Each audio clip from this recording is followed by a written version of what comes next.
उसके बस की नहीं है बे ये सब। मैं नहीं तो कौन बे? मैं नहीं तो कौन बे গানে প্রচুর জনপ্রিয়তা পাওয়া সৃষ্টি যেন র্যাপিং জগৎকে বলে দিল যে মেয়েরাও হতে পারে র্যাপিং ম্যাটেরিয়ালস। কি তাই না? যে কিনা ডেটিং অ্যাপসে র্যাপ গান পাঠিয়ে প্র্যাকটিস করত, সে কিনা এমটিভি হাসল 20 এর একজন কন্টেস্ট্যান্ট হয়ে পৌঁছে গেলেন সারা দুনিয়ায়। আজকে নো দাইসেলফ 360-তে থাকছে আজব এই র্যাপার গার্লস সম্পর্কে। সৃষ্টি একজন ভারতীয় র্যাপ হিপ হপ গায়িকা, যিনি তার আশ্চর্যজনক গান এবং তার রিয়েলিটি শো এমটিভি হাসল 20 অসামান্য অভিনয়ের জন্য, অসামান্য র্যাপিং সং এর জন্য পরিচিত।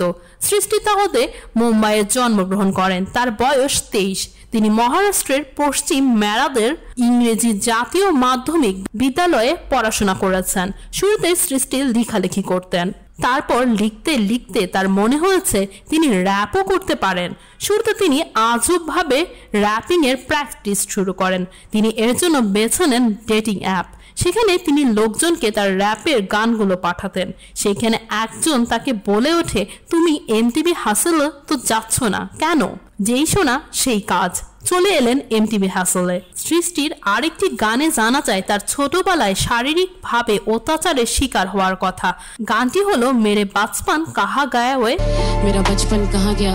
এছাড়া নয়াদিল্লিতে ইন্ডিয়া টুডে কনক্লেভ 2023-এ র্যাপার সৃষ্টি তাওয়াদে যখন মাত্র 4 বছর বয়সে শারীরিকভাবে লাঞ্ছিত হওয়ার কথা মুখ খুলেছিলেন, তবুও তা ব্যঙ্গাত্মকভাবে তিনি প্রকাশ করেছিলেন যে 3 বছর ধরে তার এই নির্যাতন অব্যাহত ছিল।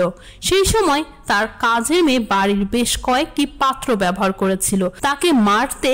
তার গালিগালাজের বিস্তারিত তার এই জনপ্রিয় বাচপানে প্রকাশ করা হয়েছে বলে তিনি জানান।